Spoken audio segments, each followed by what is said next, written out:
This is Listen St. Louis with Carol Daniel. When I think about the critical issues facing Black and brown residents in the St. Louis area, I often ask the questions: how did we get here? What's holding us back? And how do we progress? At 9 PBS, we want to deepen our understanding and change the narrative. Join me as I look for answers and discover solutions on today's podcast.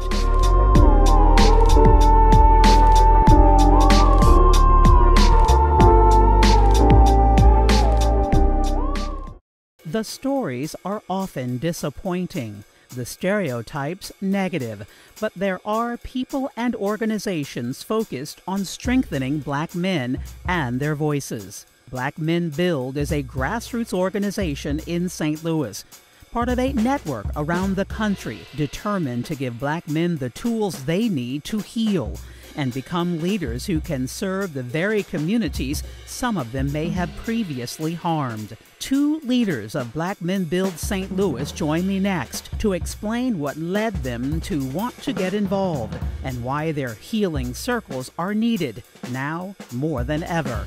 That's next on Listen St. Louis with Carol Daniel. Listen St. Louis with Carol Daniel is supported in part by Midwest Bank Center, the Betsy and Thomas Patterson Foundation, and Orvin and Latrice Kimbrough. Well, welcome back. We have been on break, but we are back now. Kids are back in school. Listen St. Louis with Carol Daniel is back in school as well. Took that brief break and rejuvenated, had lots of conversations about where we're going to head in the new season of Listen St. Louis with Carol Daniel, but we are still going to do a couple of things. They will remain consistent. We will still ask the question, how did we get here? We will still ask the question, who or what is standing in our way? And we will still ask the question, what do we need to do to progress? And you still have some things that you need to do to become part of Listen St. Louis with Carol Daniel. Of course, watching and listening is the main thing to do, but do become a subscriber. You will get alerts then as to when a new episode drops. You won't have to task your memory with that. You'll get an actual alert. So hit that subscribe button and you are a subscriber. Thank you to the hundreds that are already subscribing to Listen St. Louis. And thank you to 9 PBS for believing in our mission here. And that is to change the narrative of Black and brown people in St. Louis. And that means to change the story that we tell ourselves about ourselves. And one way to do that is to better understand who we are and where we've been and where we plan to go. So thanks for coming back to Listen St. Louis with Carol Daniel. Don't forget to subscribe, to share. You can even download the podcast and watch it later. We appreciate you always. I want to start with a quote from actor Donald Glover.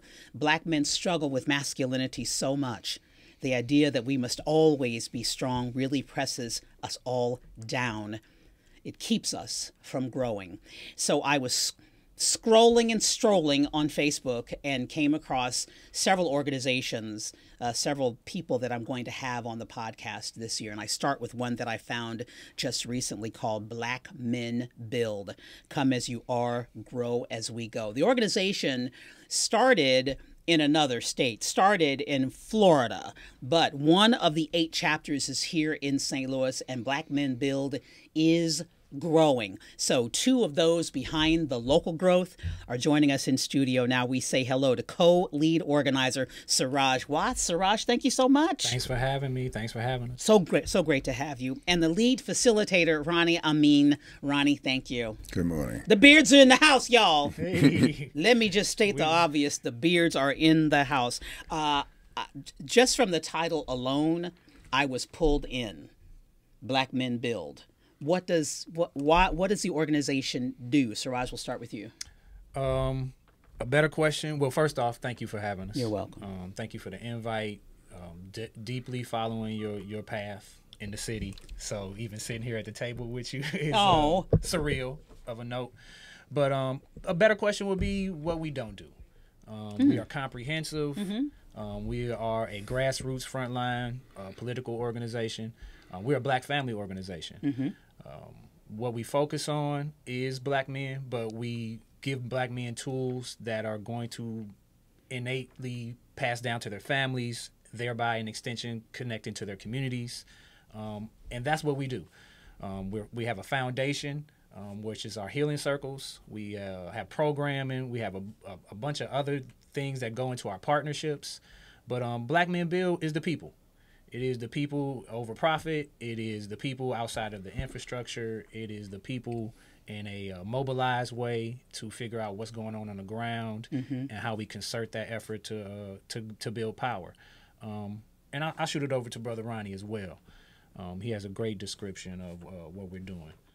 Ronnie, Black Men Build. I love the name, and I love the belief system that it represents. Yes. So the existence of Black Men Build is to encourage Black men to take more responsible roles in our communities and households, and really transforming to meet this pivotal moment in history.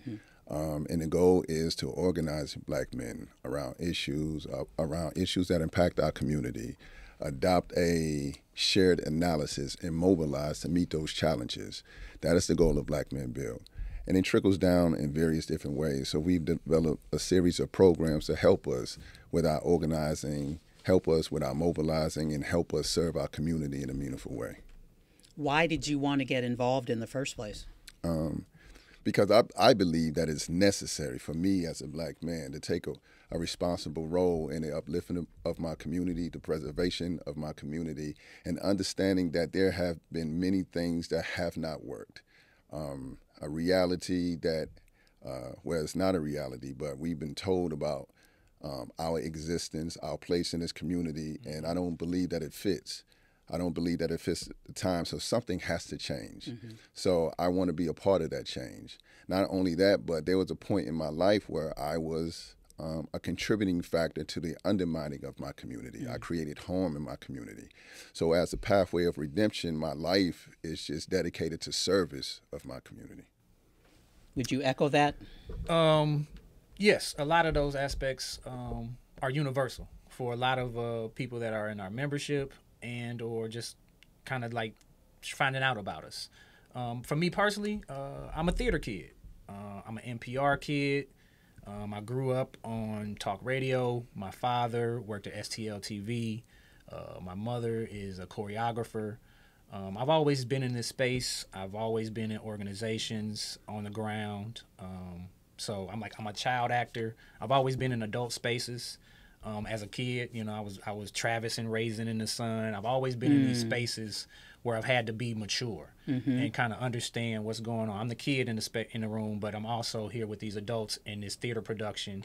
So when I grew up and I started to find out what the narratives are about me as an adult Black male, they didn't fit with everything I had experienced, but they did fit to some of my peer groups. And that's what kind of compelled me to start having a more complex story about how I interact with my peers. What conversations do we have as we're just sitting around the water cooler? And then we started to understand that we're not in the meaningful, comprehensive conversations that are pushing political development, personal development for Black society, and especially Black men. It doesn't happen naturally for us in the school system. It doesn't happen naturally for us in the workplace. And Black Men Build, I volunteered for 2 years before I came to this point in the position in the organization I am now. But it was one of the first organizations where it was a majority of men that looked like me from different walks of life. And I could start sharing my story, my love of chess, my love of theater, my love of other things that are not naturally seen to be a part of our narrative all over the country and especially in St. Louis. But I was welcomed, and they not only did they listen to me, they gave me a mission outside of us just talking. And then I was able to put sweat equity in the game. And then from there, it just changed everything. Statistically, we're told that Black boys, by the age of 10, realize that society looks at them differently. And perhaps as a theater kid, you were looked at differently for a different reason, because theater kids are looked at differently. Correct. Period, right? We are. Yes. I have a young adult. He was a theater kid too. So I get that. Right. But did you, even with the upbringing that you described, were you as a child, did you ever sense that I'm a young Black man and society's looking at me differently? Even as a young yes. Black actor? Yes. Just personally for me, I was a late bloomer. I was in rehearsal. I was in tech rehearsals. I was in these spaces. I was already raised in the Nguzu Saba, which is, 7 principles of Kwanzaa. I was observing Black holidays. I'm traveling Missouri, learning about Missouri. I just feel like because of that upbringing, it did. I wouldn't say you were alienating. Shielded. Yes, that's a better word. You were nurtured as one should be, but then shielded from. Yeah. Correct. Well, yeah, and like most men, and the point of our healing groups and the point of our healing spaces is to create a safe space so that people from these different backgrounds, especially Black men, know how to come in and have emotional intelligence, have compassion, have grace, have conflict resolution. And these are things that are not happening naturally when we're just out and about. And we're just at the grocery store or we're at the game, at the car. It's just not happening naturally. It's something that has to be cultivated, and it's a rites of passage. I had a rites of passage. And then once we got out into these spaces, we realized there are so many other young men and young women, because we're a Black family organization, that haven't had access to that. So it just made me want to have more of a social impact on everything I'm doing in the city. I'm going to get into the healing circle for sure, but I could pick apart every word you just said to me, Ronnie. Redemption, harm you caused, and why you're in it now. But talk to me about your maturation process and growing up. Did you hit a point where, as a young Black man, as a child even, you realize, or you're told, or you see that Black men are viewed differently and negatively? Yes. I've noticed it ever since I was younger. Growing up in Boston, Massachusetts, in school, I remember early on, it was so vivid. I remember being in school and just trying to get the teacher's help for an assignment. And rather than deal with the Black kids, I noticed she didn't deal with the Black kids. What she told me is, well, talk to Nancy, talk to Matt. She sent us to the white kids for tutelage and help, and she didn't deal with us. And that stuck with me. And I remember the interactions that I would have in different segments of the community, especially the police, and how we were just criminalized just for being kids, walking to the swimming pool, having fun, playing freeze tag or kickball. And I remember during the Charles Stewart case, and Charles Stewart was a man who had drove his pregnant wife to an inner city projects, Mission Hill, and he called and said that he and his wife was attacked. He was shot, and his wife was shot. His wife was rushed to the hospital. She died. The baby survived. And an all-city manhunt went out looking for the culprit. Because he described the culprit. Yes. And they caught someone, and he admitted to the crime. But the twist is Charles Stewart also told his brother what happened, but his brother knew the real story, and his brother turned him in as him being the culprit who shot him and his pregnant wife. And the man who pled guilty was the man he beat a confession out of him. But what they had done to all Black men, all Black boys. Lining them up. Oh. Yeah. When I was younger, like, we were teenagers, we were kids, and we were made to lie on the ground with our pants down, dehumanizing. So these are just a few examples that I had to let me know that I'm different and the world views me as different. And there was a series of life issues that I had no control over. But I felt as though that I had a natural inclination to be compassionate, to be creative. But the world that I knew told me that I wasn't anything, that I wasn't worth anything. And you are naturally violent. Yeah, yes. And I began to adopt those. I felt the world didn't give a F about me, so I'm not going to give a F about the world. And I tried to adopt these antisocial behaviors, which caused me to create harm in my community.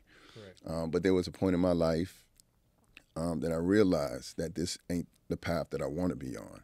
It led me to a lot of trouble and heartache, and I realized that I had to be something different. I realized that as a man, I didn't add up. I noticed my inadequacies. I noticed my dysfunctions. I noticed my cognitive distortions, and I really wanted to address them. So I began to deconstruct and reconstruct, reconstruct, and started the process over and over again. until I'm not. I am nowhere near the man that I want to be, but I'm far different than the man I was or the boy I was. And Serroge, I heard you. Correct. This is a lot. What of are you this feeling universal. as you listen to your brother? Well, I connect my feelings with my facts, and the fact of the matter is, I personally deal with youth every day. Youth that are being challenged by the juvenile justice system. Youth that are just trying to get a roadmap back into school, juggling, family issues. And what I'm seeing when we are dealing with some of these young men is their retreat. They retreat away from the world. They are not asked anything. They are talked about in third person while they're in the room, whether that be the parents, whether that be the educator. I had to check myself sometimes to make sure that we are giving them agency. And that happens to black men. We don't change. I suffer from prolonged adolescence. I believe that's something that happens to a lot of us early on. I realize nowadays that the screen time combined with the challenges we're having in our school districts, anybody can pick up the paper and the headlines and figure out that the school system is hustling backwards. And the real agency that we have to take is done every day. And so some of our programming is just street sweeps, food drives, days of service, but it's meant to build trust. It's meant to build a bridge and not a wall. It may seem like we're out there picking up trash or we're out here just doing some...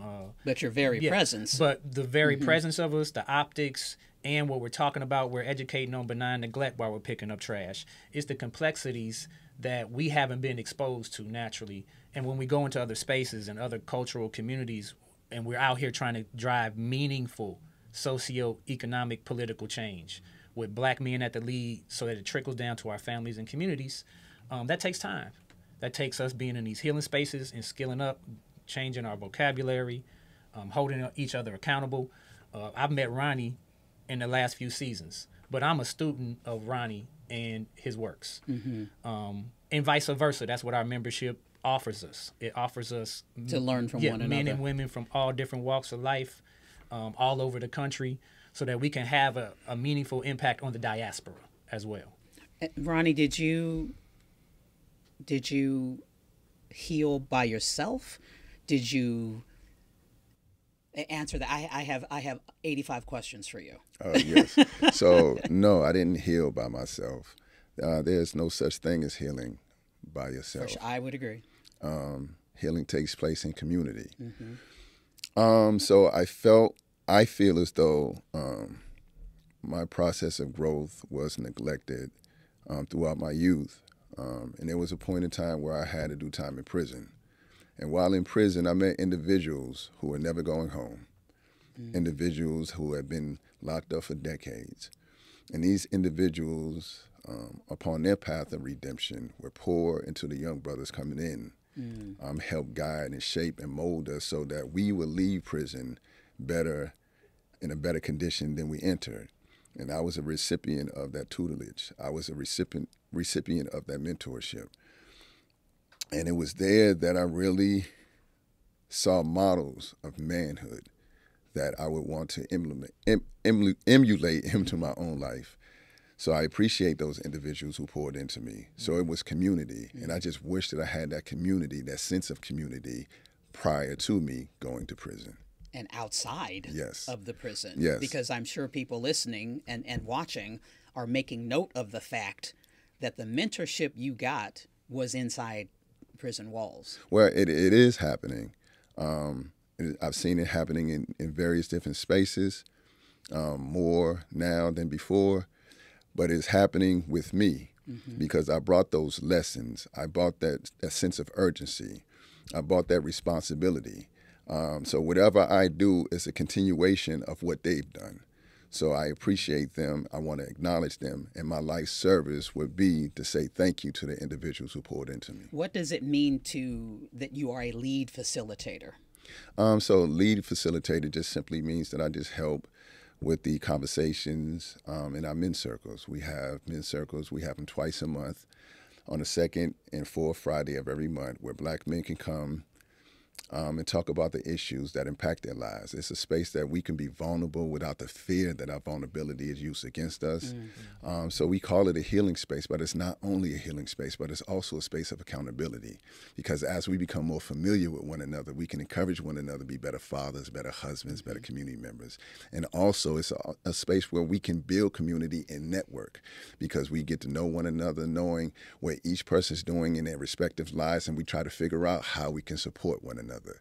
We spend almost as much time after the circle exchanging phone numbers as we do in our conversations. And it's so beautiful. It's like, yo, I'm like, after our circles, we break down, try to clean things up, and we're in there putting things back together, and I go outside and they're still outside talking. Yeah, so it's so beautiful. But that's not the only beautiful thing, to see that follow-up.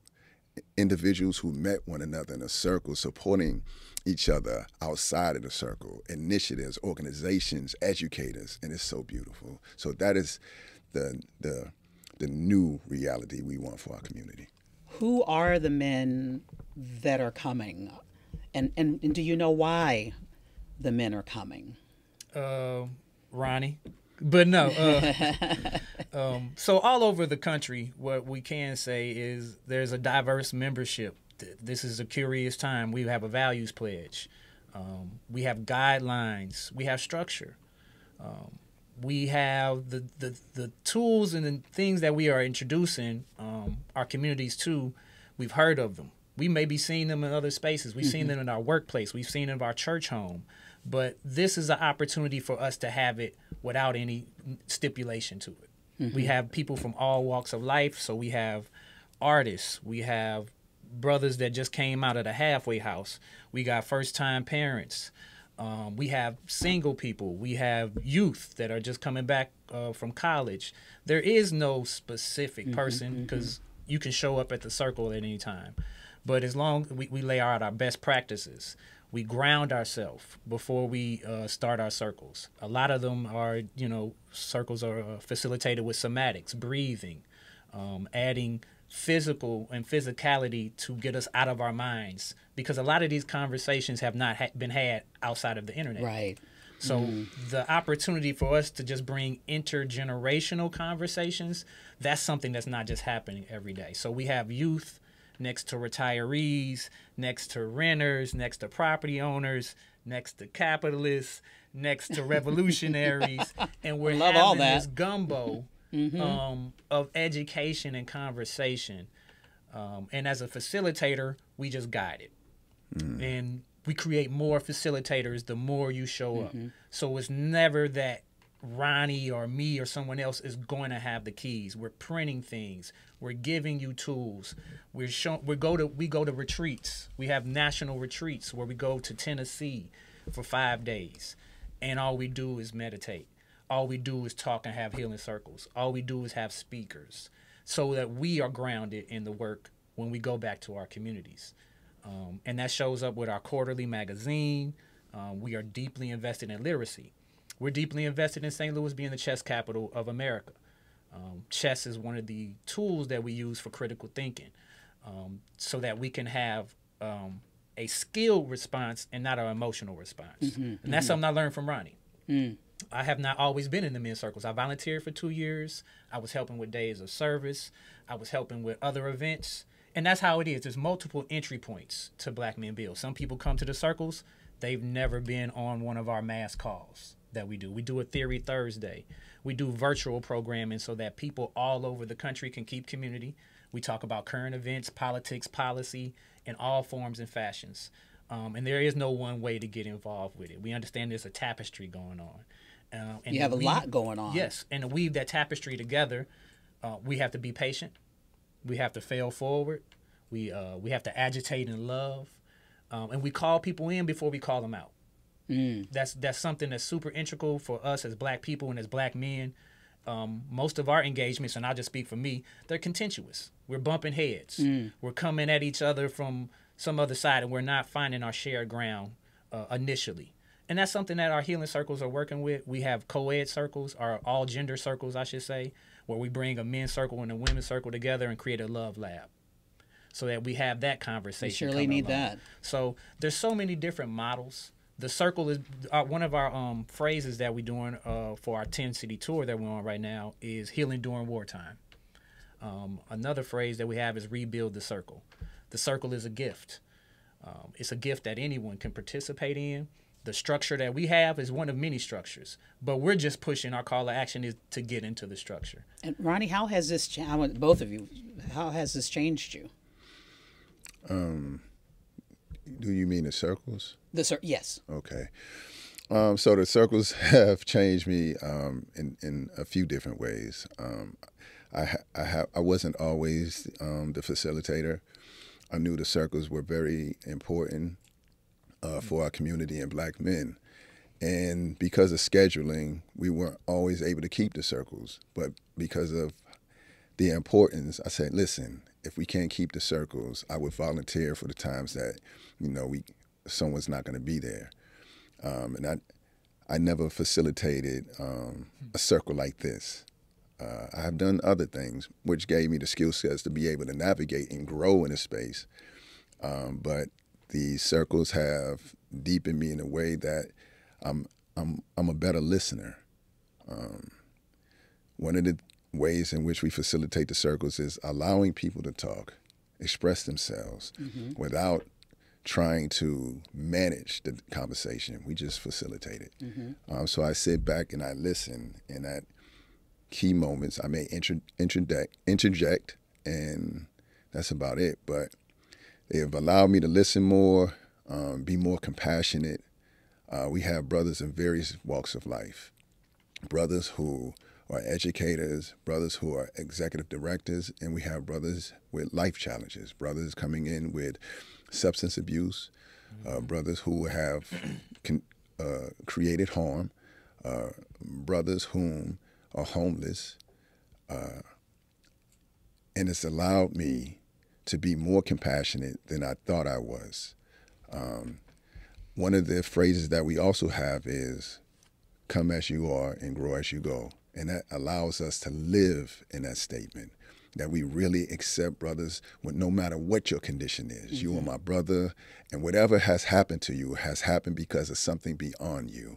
And we're going to work together to figure it out, So it has helped me in various different ways, but those are the ones that I can call to mind. Serroge, how has all this changed you, being a part of Black Men Build?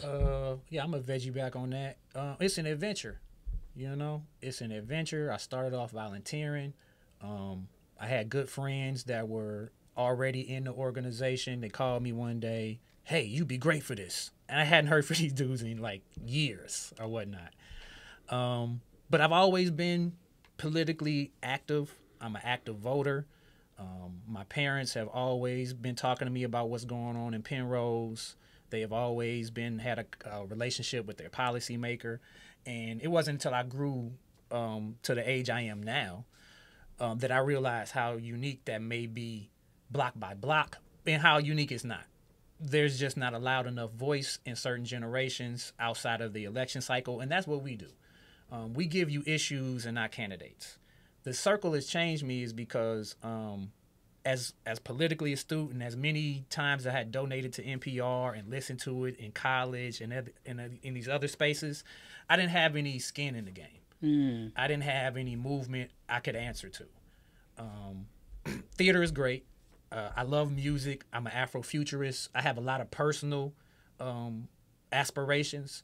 But when I put that into the hive mind and the body politic of what I wanted to exist for my parents in retirement, what I want my children to have access to, what I want to be a part of as I'm traveling day in and day out, in and out of Missouri, it wasn't there. And I didn't have the capacity to just say, hey, I'm voting, but I need to vote for myself outside of the booth, outside the election season, outside of a candidate. So what are the issues that are important to me? How do I express that without being nervous, without saying, without pausing? These are things that we naturally have that space to do. And when we fail forward, we pick each other up, we dust each other off, and we come at it again. So the circles have given me a reason to get out of my head. Like he said, I got 2 ears and 1 mouth. I listen more than I speak.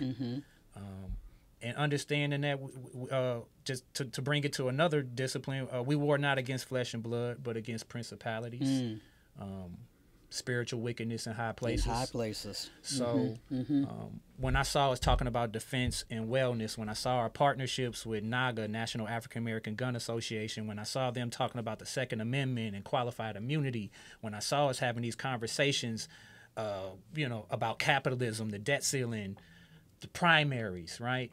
There's so many ways that Black Men Build has given my natural hobby a space to manifest. And then when I'm talking to other people, they want to do this. They want to have it. They want to have it in that space, in that way, outside of the Democrats, outside of the Republicans. They want to have conversations that are nonpartisan so that they can figure out what issue means something to me. And we do that in a circle. And as you're talking, though, I'm curious because when I reflect on, and I'm married, my husband is a Black man. He's from the Caribbean. We have 2 sons.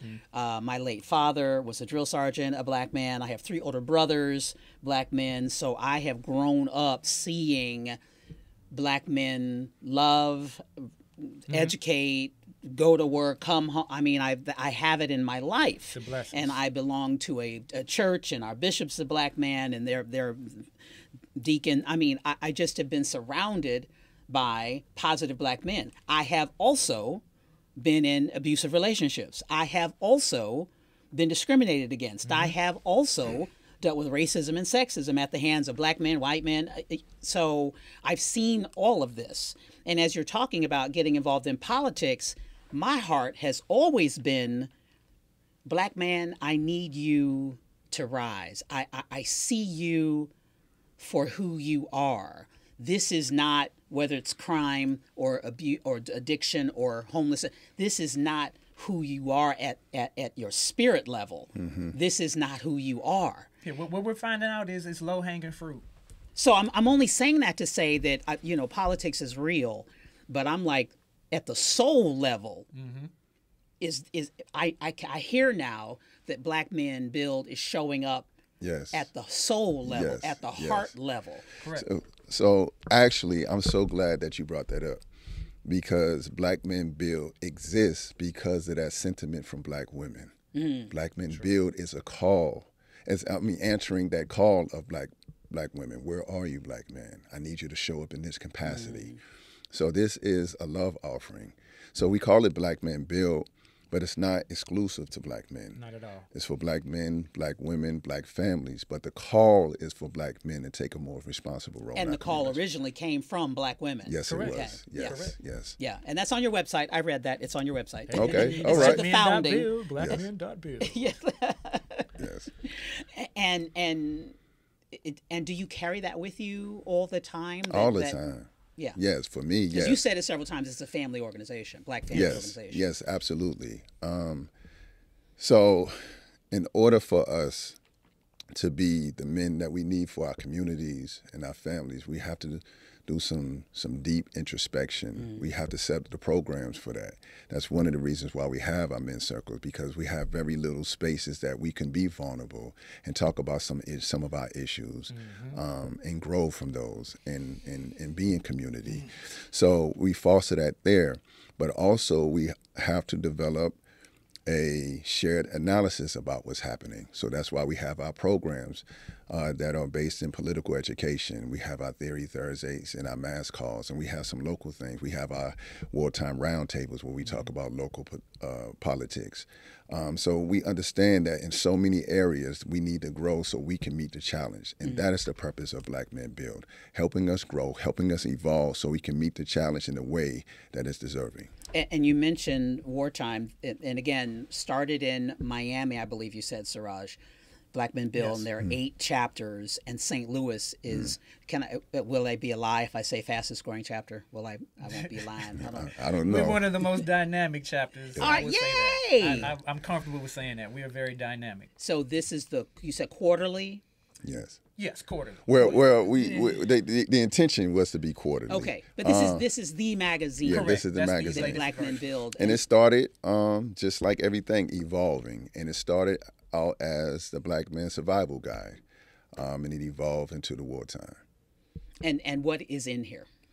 So a number of different articles that address every aspect of our existence, whether that's parenting, whether that's gun ownership, whether that is having solidarity with other groups that we believe are oppressed and deserving of justice. So you will find so many different types of articles, but they all are centered in our reality and how we should look at the challenges that face our community. And you mentioned something at the very beginning in introducing yourself and your why, that we are in a moment in time. What is it about this moment to both of you? What is it about this moment that makes what you're doing so particularly necessary?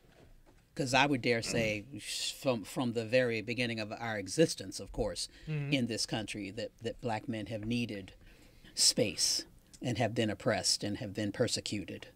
So just off the top of my head, because your question just kind of blew my mind, like, really, what is it? I'm a student of history. I'm an eternal student. This is something my parents put into me. I'm almost a graduate of UMSL. Give me another. We love it. We love almost. The literacy rate that we're struggling with. The old adage, hide it from them in a book. These are some of the things that drew me to Black Men Build, because they had the wartime publication, because when I crack it open, I can read an article about the first 90 days. I can read about what a October surprise is. There are so many different things where we're asking the question, who's afraid of black power, right? Are black politics for sale? There are different questions that we're asking that represent our membership. This is people from all over the country. We give updates of what's happening at each hub. So when I'm in this space and I'm seeing the school district is challenged by literacy, and I remember when I grew up, I was just beat over the head. Reading is fundamental. And then we're in these space. Black Men Build we have our partnerships. We're not trying to reinvent the wheel. Right. We have partnerships with people on the ground that are already doing with Black Men Read.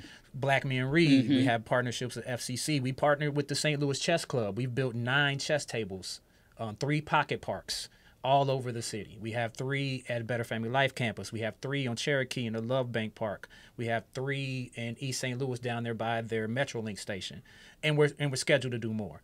So it's not only that, we're in the field making these places possible. We're out and about with a smile on our face. And even when we don't have 10, 15, 20 people show up, it's me, it's Ronnie, it's our leadership, it's good brothers that count on each other. Hey, man, I need help cutting my grass. You know anybody that got a good roof connect? It's so many just small, tangible things that make it worthwhile. And then when you crack open this book, it's artwork. And it can sit on your coffee table and inform your children about some of these same issues that's going to be pertinent 5 years from now, 10 years from now. And it's exciting. I would like to add about meeting the moment. I concur. I totally agree with you. We have always had our moments, you know. But the thing is, like, when is it going to be different? You know, when are we going to rise to meet it? And we've adopted various different strategies that we believe that would work. And it seems to be we're at this moment where there's a regression, whether it's talking about civil rights, whether it's talking about education in schools. There have been so many initiatives, so many laws popping up to take certain curriculum out of schools that tell our story. So when are we going to wake up and realize that something has to change? We have to do something different. So we have to be courageous enough to imagine a different tomorrow for us, and courageous enough to detach ourselves from the things that harm us and have not benefited us. So yeah, it's time. It is that moment. It is that moment to build something upon the foundation of the freedom fighters that came before us, while marrying it with new strategies of the time. So yes, now is the time. We are in a peculiar moment. If you don't realize that, look on your TV and see what's happening around the world. I see chess pieces being positioned for something that does not benefit us. Every time, and 40 years as a news anchor and reporter and talk show host and columnist, And I have always, not always, but I sometimes when I'm speaking to groups, I start by apologizing for the industry, and that is journalism. And I will never forget former head of NABJ, National Association of Black Journalists, came here to St. Louis to speak. And her speech was the real fake news. We know the former president talked, made that a part of the lexicon. Correct. And made a certain segment of society look at journalism today and not believe what they are hearing. Mind you, there's always been bias. Always. Her presentation about the real fake news took us back to the 1800s and took us back to headlines of old. Correct. That were always sexist, that called for lynching, that called for the denigration of black people who dared to push back, that called for newspapers, white-run newspapers that called for so-and-so to be run out of town. Yes. That position women in general and black people for sure and other minority groups as lazy or violent or just not human. That was, as she put it, the real fake news. Yes. That was the fake news. That's the history of journalism in this country. We are fresh. 5 seconds ago to diversity in newsrooms. And I'm in 5 seconds ago in the continuum of history. We're fresh. Yes. We just started. I never had a black news director in my entire career, and I'm 62. And so I say all that to say that the moment has always been here. And the idea and the presentation of black people as violent, lazy, oversexed, undereducated, undesirable, that's always been presented and fed to the masses. And we ate from that table. True. Yes. And so a part of my reason for doing this podcast was to speak to us about us. And when I saw Black Men Build, Black Men Read, I've had Julius B. Anthony talking about literacy, pounding this table about literacy. Why are we not picketing in the streets over our lack of ability to read and comprehend and be critical thinkers ourselves? And so I applaud you. I applaud you for what you are doing. I am with you in what you are doing. And any harm that has been caused, black man, you can do what Ronnie has done and get on the redemption tour. Yes. And there are many of us. There are many of us who are doing it. Many of us that are That was a diatribe on my part, let me just say, but I can do that because it's my podcast. Go ahead. But something that was definitely welcome and appreciated. But you said there are many. There are many. Yeah, there are many of us. But unfortunately, society tells us that we are not valued. Our voice doesn't matter. And it is a further excluding individuals who really want to make good contributions, devalue us because of what happened to us. But I don't care. I don't care. I said that yesterday. Yeah. So I said that yesterday. Yeah, there's no one that was ever stopped me from loving my people and loving me and loving my community. There's no one that's going to stop me from making meaningful contributions in my community. There's no one that's going to stop me from standing up against our true opposition, against the oppressors. And ignorance. And ignorance, yes, ma'am. So I'm committed to this. And just like all of the freedom fighters that came before, I'm willing to sacrifice whatever needs to be sacrificed for our preservation. So there's no one that will stop me. I do want to hear, too, because you said it, Serroge, that in the circles, the healing circles, sometimes, you're butting heads because you're talking policy, you're talking headlines, you're talking... Lots of different ideas, yes. Yes. And that's okay. Very much so. That's okay, right? Very much so, yes. Yeah. We want to build a body politic. We are in the midst of building a body politic. And what does that mean for Missouri? What does that mean as St. Louis? I was at Transform 314 last night. A great organization doing great work, teaching me. I'm going out there and learning about the street policy, safety policies, the policies that we can use as we build our body politic to influence our environments. The material conditions. It's cool to do a food drive, but as Ronnie always tell me, why are we doing this food drive? You know, why is there a food apartheid going on? So our relationship with Better Family Life, and we're building our chess tables there. We're building raised bed gardens. That's what we'll be having our in St. Louis, August 31st, whichever camera that is. St. Louis, August 31st, we'll be bringing our new men's tour here and having a 90-minute healing circle. A 90-minute healing circle, catered event, recognition ceremony, because not only have we identified that these circles are happening with us, they're happening all over the city. We've identified at least 3 to 5 other circles, and we are in conversation with them. What's going on?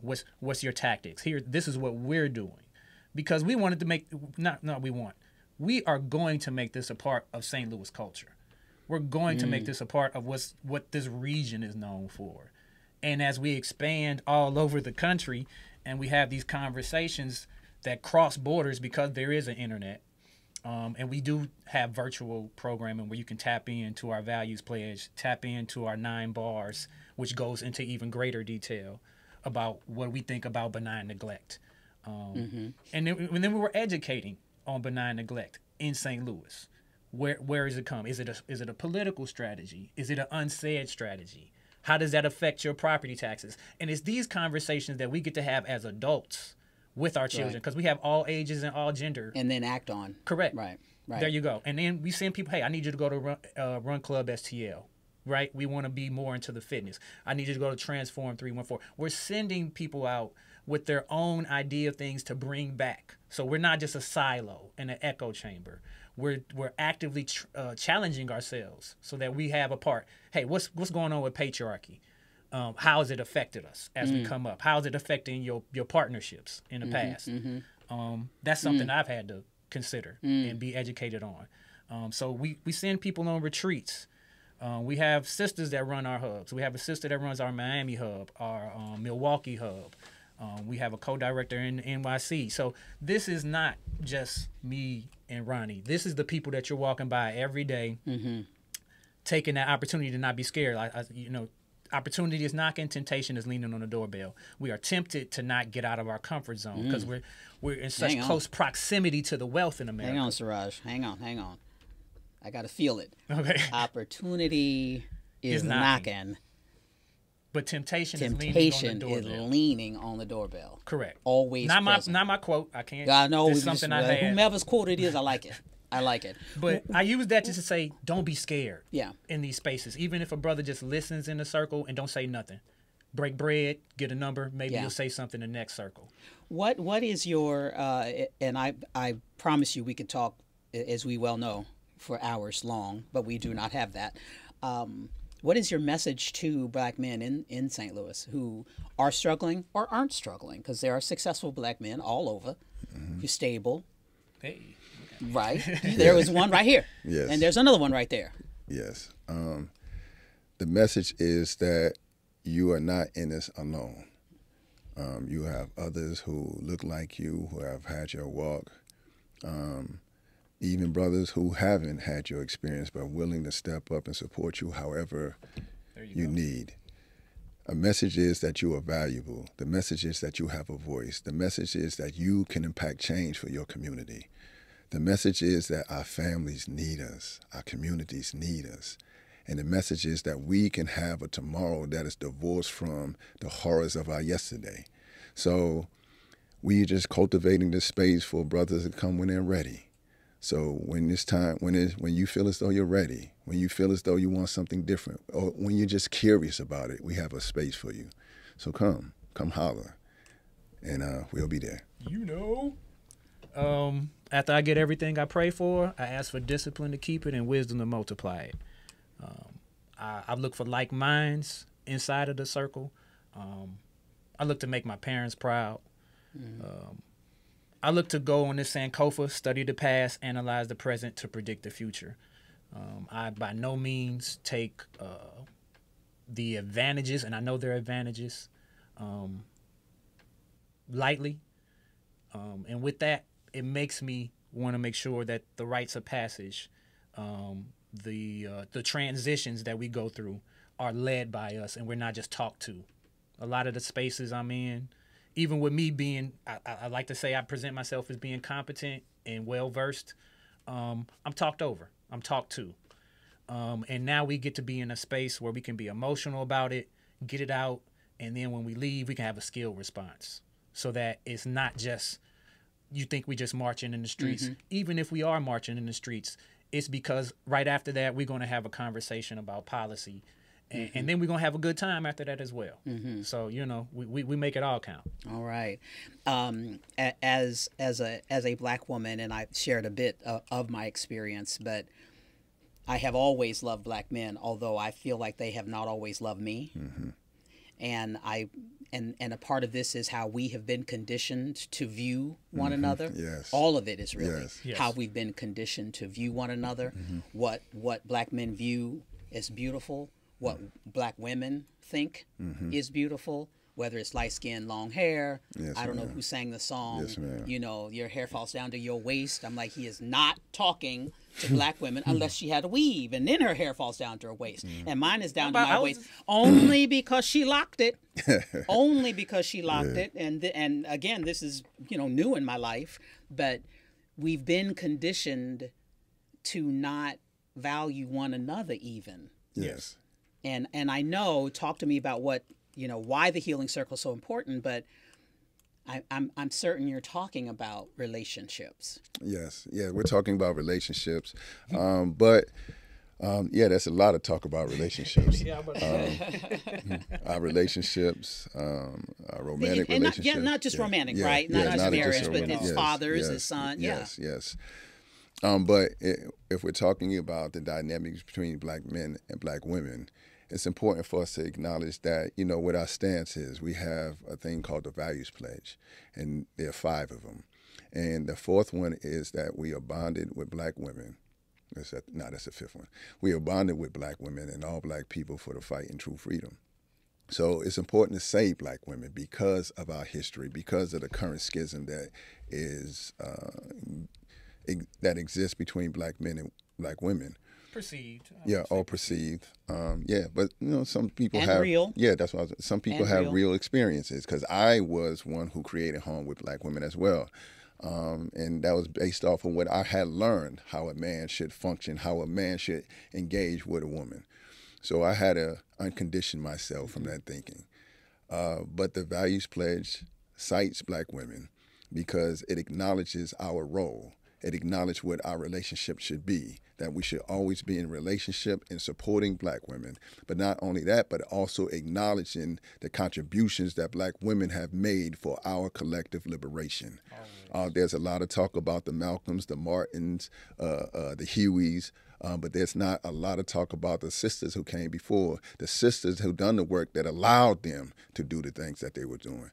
So it is a shout out to the sisters in present day in our relationships and how we should engage sisters, but it's also acknowledging what the sisters are doing now and what they've always done. I'm in so many organizing spaces where I'm like, damn, where the brothers at? You know what I'm saying? Yeah. Where the brothers happens, at? You know what I'm saying? happens a lot more So, than we would like. yes. So it's about our relationship and how we view women. And then for me, it's a continued process. Because no matter how enlightened I am, there's something that reminds me, oh, I could have said that better. I could have done that better. And I should have had a different approach to this situation with this sister, you know. So, but that's what we want to promote.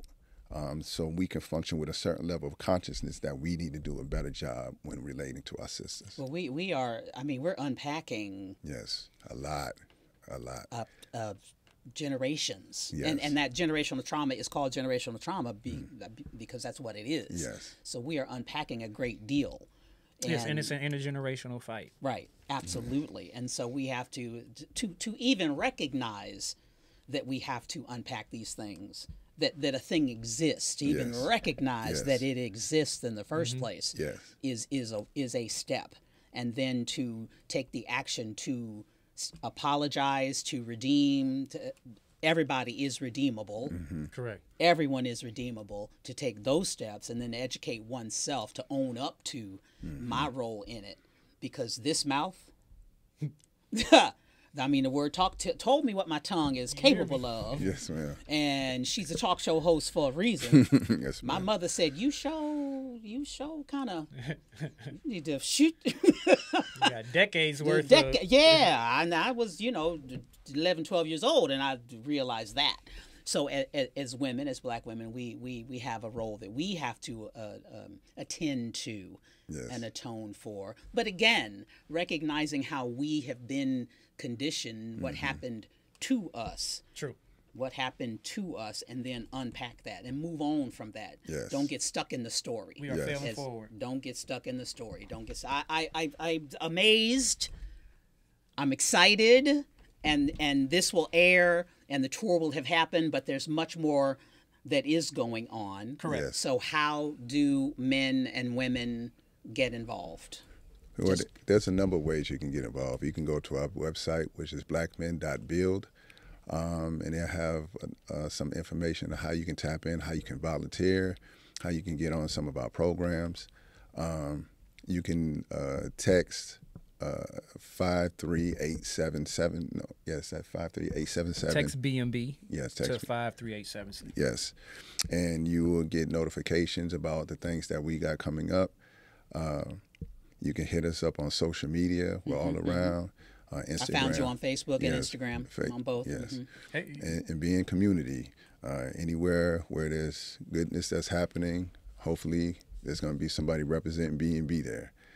So there's so many ways in which you can tap in, and we look forward to. And again, no matter what your condition is, no matter what your station is, Come as you are. come as you are. Just come. Yeah, please. And would you, Serroge, one last word on the power of the healing circles? Well, I'll say in the spirit of Ella Baker, in the spirit of the Pullman Porters, in the spirit of Black August, in the spirit of all of the families and ancestors and the shoulders upon which we stand, the circle is a gift.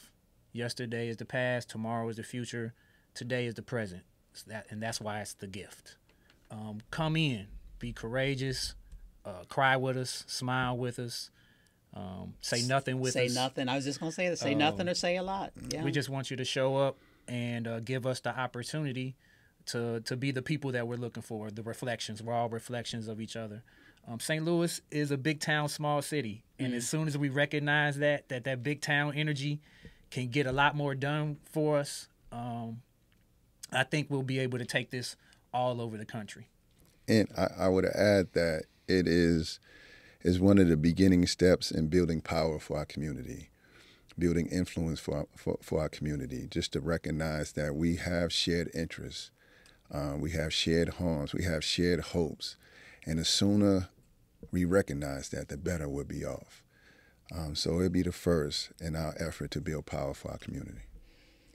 Ronnie and Serroge, thank you so much. Oh, it's the best. Ronnie Watts and Serroge Watts. I'm mixing your names up. Yes. Serroge Watts and Ronnie Amiyn. Yes. Thank you so much. No, thank you for having us. And with you in your journey. Now, I want to say thank you for everybody else who has supported Black Men Build. Thank you for those who we have partnerships with. Thank you for FCC, who has enabled us to facilitate the circles with material and monetary support. So thank you for everyone who has supported us. All right, we're going to include links, and so you can find them and get involved with them. And I want to thank you as well for your support. And you see my new studio here. You see this physical space is the same, but these beautiful, many of which are from the Missouri History Museum, this represents St. Louis and our past.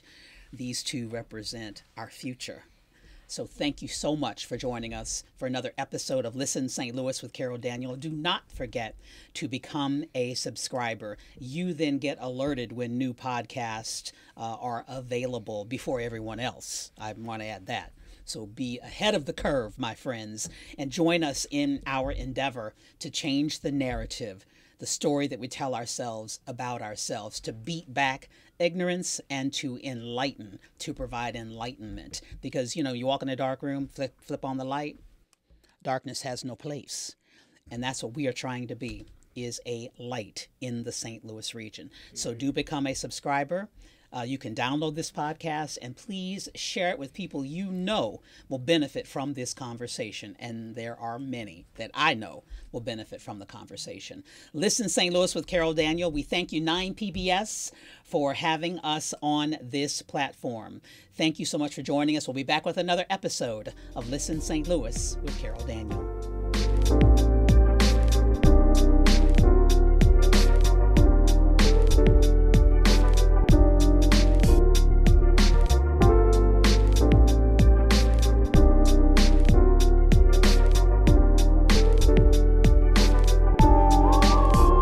Listen St. Louis with Carol Daniel is supported in part by Midwest Bank Center, the Betsy and Thomas Patterson Foundation, and Orvin and Latrice Kimbrough.